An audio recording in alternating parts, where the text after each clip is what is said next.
about, let's quickly tackle some other areas in this low interest rate environment that we are in at the moment.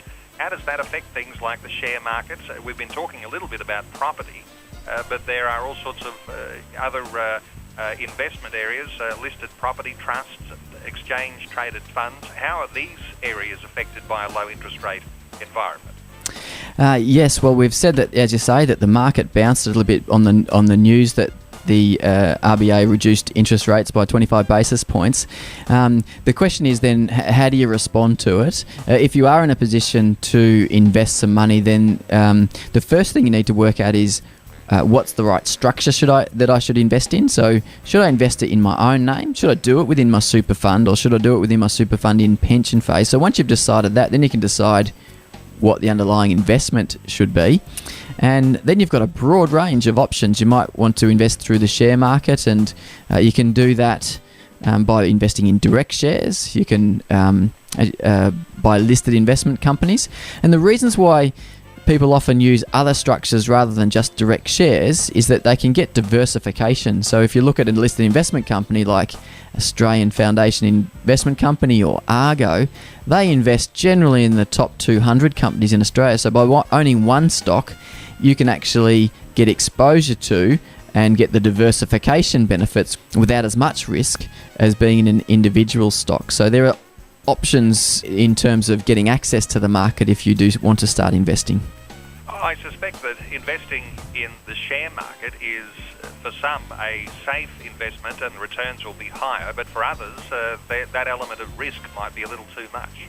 Yes, exactly. And one principle with investing is understanding what you're investing in. A lot of people like to invest in residential property because they understand it and they know how it works, and they can relate to it. It's bricks and mortar that they can go drive past, and that's great. I think that's the key to investing is understanding what you're investing in, and if that means that you really just want to do residential property, then you go and do that, and you try and do it to the best of your ability, and you make sure you set the structures up right.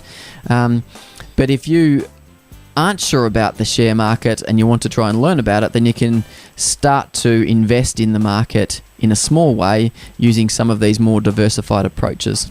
And I guess age is important there. Younger people, if we were being very general, what's the best way to go? Perhaps if you're a younger person compared to your middle-aged years and perhaps your older years. Yeah, it's an interesting one.